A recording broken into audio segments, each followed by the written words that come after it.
Sergeant, the information on the film you provided contains all of Plasto's diabolical plans. Good work. I'm just the delivery boy, Colonel. Vicky's the real hero. Plasto's attack is scheduled for tomorrow at dawn, which is why we will attack him tonight, when he least expects it. Our forces are weak, so I need you to sneak in and throw the first punch. Finally, a good old-fashioned stand-up fight. Well, I wouldn't call it a good old-fashioned stand-up fight. That would imply our army has enough manpower to beat the enemy conventionally. Well, we're entering the fort from a different angle. And at night, too, though it's strangely just as well lit as it was in the daytime. Still wonder why Sarge has to enter the base on such a large boat when he's coming alone. Maybe the game designers felt it was easier to animate getting off a troop transport than a raft.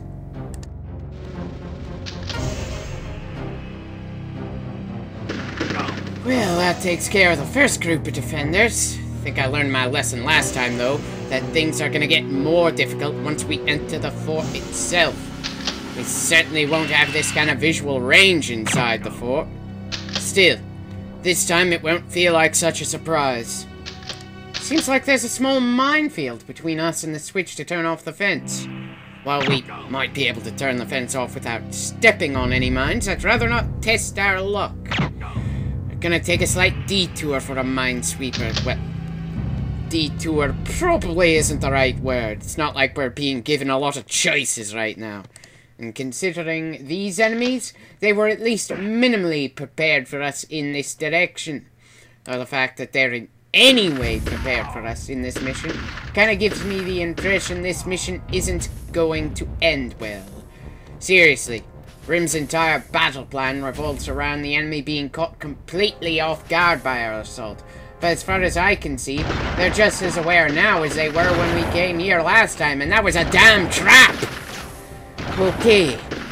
Not sure why the auto-aim gave us trouble right there. Usually it's been pretty good, especially from this range. And by God, the rifle ammo so far has been ridiculously sparse. Usually we tend to have near 200 bullets by now, but so far in this mission we've yet to reach the triple digits. Again, I'm feeling a little nervous here. Maybe I'm just letting the last time we were in this fort color my expectations too much. Should probably calm down a little. Going this entire mission on the edge of my seat is just going to wear us down more than the enemy will. Especially since this previous mission was surprisingly so much easier than the Fort Plastro mission.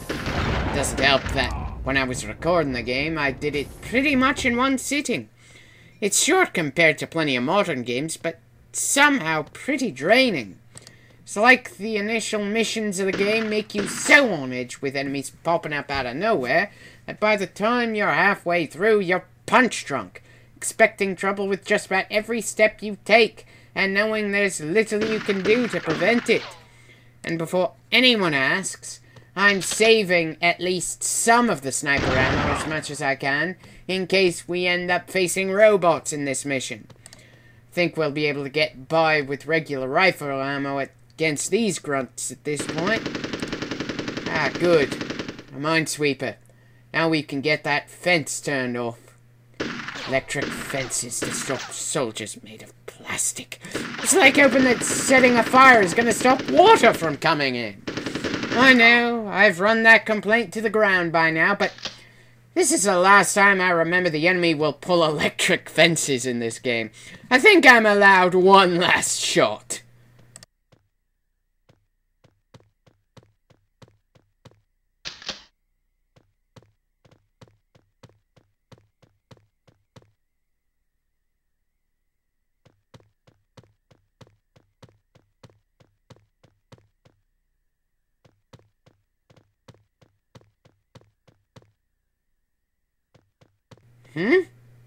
The hell?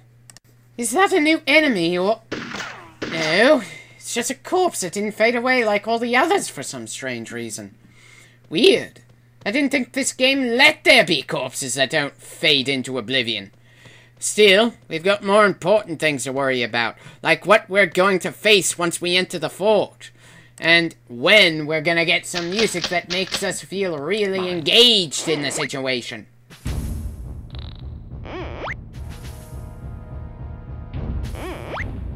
Okay, definitely a good thing we grabbed the Minesweeper before headed to the switch. Now that that's out of the way, time to get into the heart of the fort.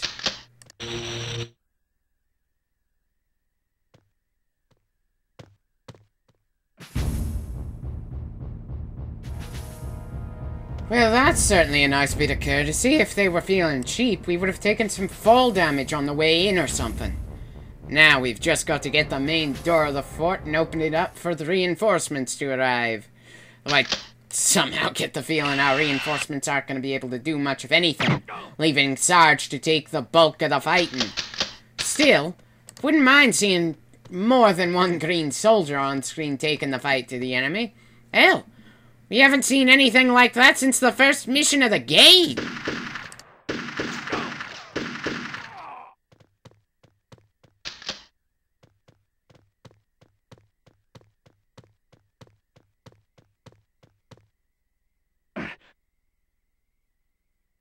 Okay, was somehow expecting things to kick up the moment we entered the fort. It doesn't feel as claustrophobic, there isn't any kick-ass music, and the enemies don't seem to be pulling anything just yet.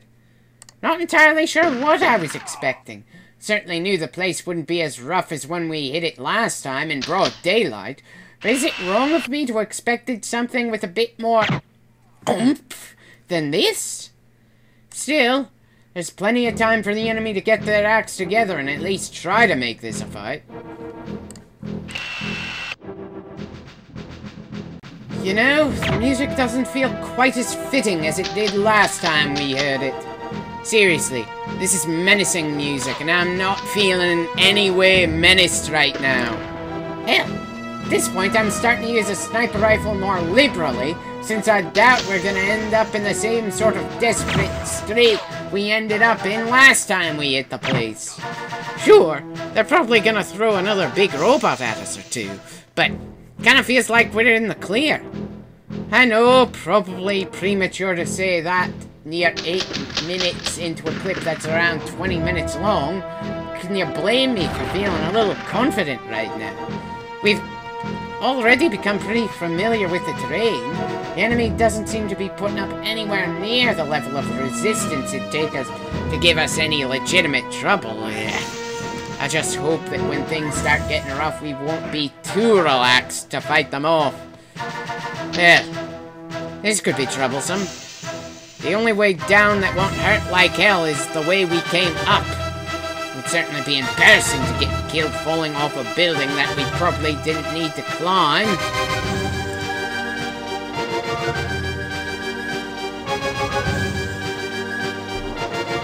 Right, back on ground level, and not much else worth saying right now. Annoying that the minimap is detecting a few enemies, but we can't see them. I can guess where one of them is, at least.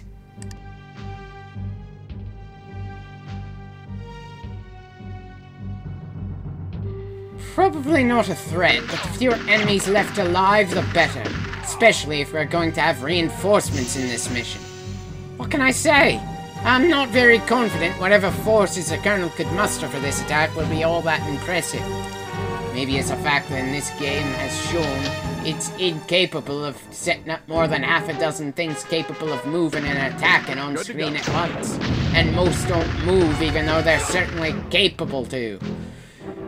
There's absolutely no way we're gonna outnumber the enemy when we get our backup. Not when the opening cutscene of the game established that the Green Army is outnumbered in this war 50 to 1. That's been one of the main reasons I've been able to understand why the Sarge has gone through so much without any backup, and why so many missions involve ripping through several dozen enemies just to save one soldier who we never actually see fight. The Green Army needs everyone they can possibly get, simply because we're being drowned by the sheer number of enemies that the Tans can pull out. But no! Blastro isn't satisfied with just outnumbering and overwhelming us. He needs some extra tricks from another world. Seriously! When things that can be considered super weapons are just icing on the cake and only make the dominant side tougher to beat, strategically speaking, there really isn't anything the Greens can do. Sure, capturing Blastro and forcing a peace treaty might stop the war, but it's just as likely he'll lie to our forces just so we can come back to attack us again. And what's to stop someone else in the Tan Nation from deciding to conquer us if Blastro is killed? Don't get me wrong, I'm not saying the Greens should roll over and die for these Nazi knockoffs. I just think that looking for an alliance with some of the other countries might make this more of a valiant struggle against insurmountable odds, make it plausible for the Greens to survive. Of course, since we don't learn much of anything about any of the other nations in this entire series, that's kind of a moot point. Yeah, well, there's always a hope that it was a gross exaggeration that we're outnumbered 50 to 1, or that what the Sarge is doing is even in the odds enough for the war to be won conventionally. Though, considering the fact that there are always dozens upon dozens of enemies in every mission, and we haven't heard anything about other successes against the Tans, it may be useless to hope for that. Great! Now I'm depressing myself. Talking as if the war is unwinnable despite the fact that we're killing the enemy left and right. That no matter how many of them we take down, this war is practically guaranteed to be unwinnable, leaving so much room for sequels that they could go on forever. Not that I blame every Army Men game ever made, just 4 of them. Still, there was never a satisfying the war is over and will stay over feeling in any of the games as far as I remember. Hell, just about every one of the 4 games in this series I've chosen to play ends in cliffhangers. Since we're not here for the story, just a fun ride through a unique series, I'm kinda okay with the idea of the story never resolving. Still, reminds me of a couple of series that I like that never really ended, just were left hanging at weird plot points, and I was actually invested in the story. Guess what I'm trying to say is that the Army Men games are like those mindlessly fun movies you watch for the hell of it. Don't care how good it actually is, and kinda know that they probably aren't good enough to really warrant a sequel, but you'll go watch it for the hell of it anyway. And the strangest part is that these games are so blatant about it. There's no character development, so you can't get particularly attached to any of them, though there's certainly just enough character to them for you to enjoy listening to some of these bastards, like Scorch. There's even less sense that what you're doing is having an effect on the overall war than there is in the original StarCraft, and that's saying something. And yet, for a combination of reasons, the Army Men series gave me plenty of fun nights back when the N64 was the system to have. Hell, I probably had more fun over the years with this series of iffy games than I have with plenty of best-selling hits. And of course, a part of me keeps wondering why. Sometimes, though, why isn't important. If you find something fun and it's not harmful to yourself or others, who really cares why it's fun? Just roll with it and enjoy it. Wow! Where did that rant come from? Ah well, it got us through several minutes of this mission. And considering how many bazookas we've been finding on the way to the front gate, I really get the feeling the end of this mission is going to be a lot rougher than the ignorable groups of infantry we've been facing so far. Alright, and yeah. Place your bets. Tanks or big robots? I'm gonna put my money on big robots, since they're the most challenging kind of enemy in the game. We've only faced them once so far, and frankly, tanks would be kind of disappointing way to decide the outcome of this mission.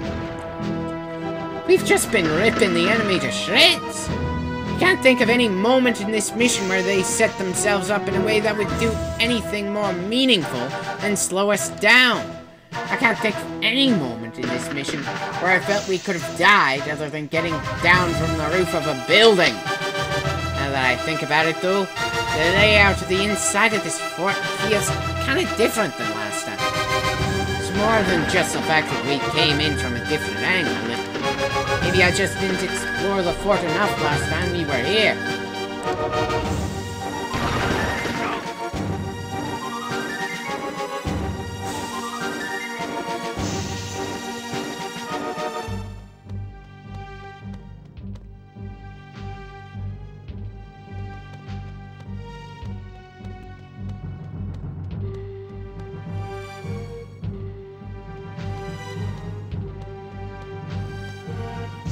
Well, at least now we know the front gate isn't far from here. Let's take this guy out before we have to learn what he's armed with. Now, let's see who else there is to kill.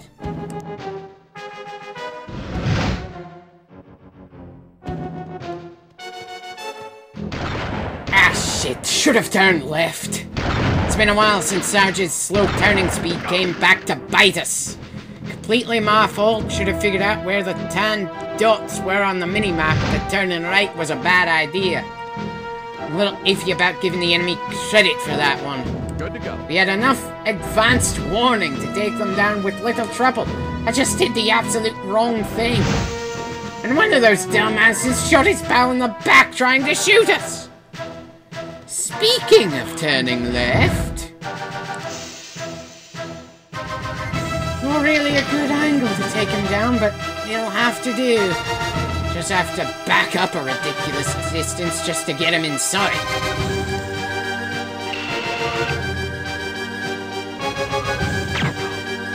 I was a little worried the building would block the shot for some stupid reason.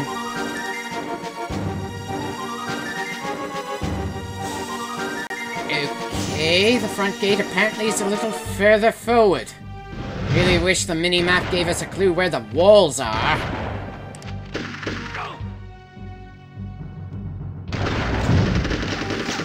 Right, the portal's apparently changed positions since last time. Okay, why isn't the auto end doing a damn thing right now? He only landed one hit the entire time the gate was open.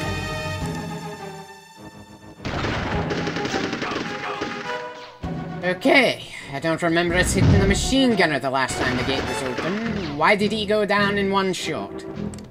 Never mind. Bloody hell, considering the fact that there are 4 objectives in this mission, would have thought we'd have accomplished at least 2 by now. Really gives me the sense that the ending of this mission is gonna be all hell breaking loose. Not sure if that will make up for the lack of resistance we've seen through most of this mission. As much as I may want to complain that Fort Plastro seemed so much easier than last time, the fact of the matter is that's the point behind us attacking now. Sure, it doesn't feel like we caught the enemy sleeping. We killed far too many of them for that to be the case, but still.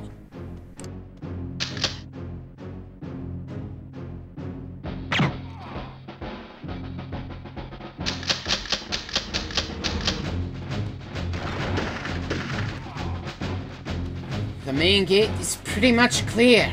Now that we're here, I've got to say, I'm a little curious how they're gonna manage to keep the game going for another 4 missions. This mission kinda feels like end-of-game material, even if it wasn't that difficult to this point.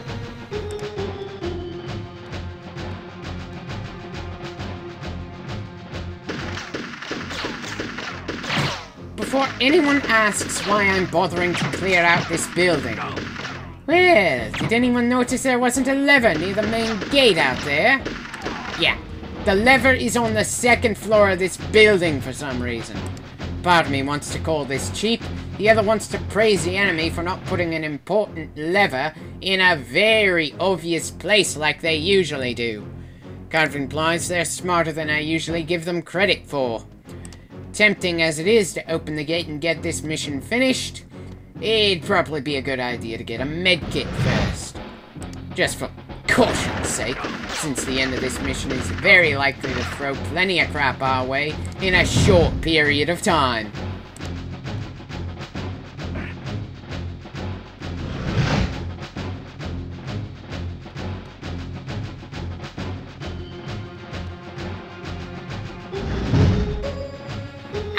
medkit's right next to yet another bazooka. I'd say we have more than enough explosive ammo at this point. Hell, we could leave a tank battalion in ruins by now. Certainly quite the difference from the last time we had to fight a pair of robots.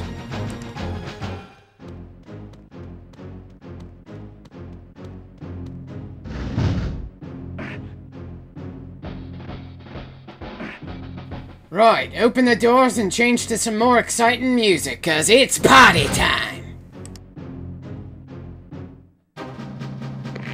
I think the Colonel already noticed the doors are open now, Sarge. Wow, kind of have to give the Colonel grim credit. He leads right next to the fight.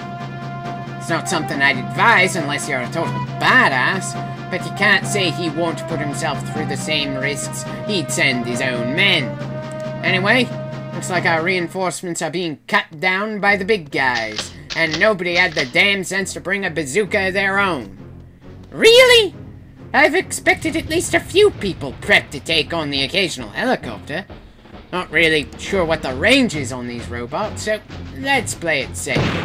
It's not like the auto-aim would register the damn things, so running up close would be pointless suicide. Wow! 7 bazooka shots just to kill one enemy? They built these bots to last! Kind of understandable why the enemy didn't send anything to back the big guys up.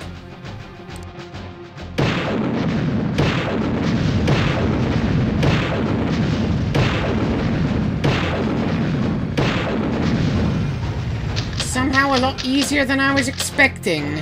Our enemy's gonna spawn as we get Grim to the portal. That is escort of 2 grunts. It's gonna last long when the last bit of fighting starts. Okay, probably gonna come from the portal itself then.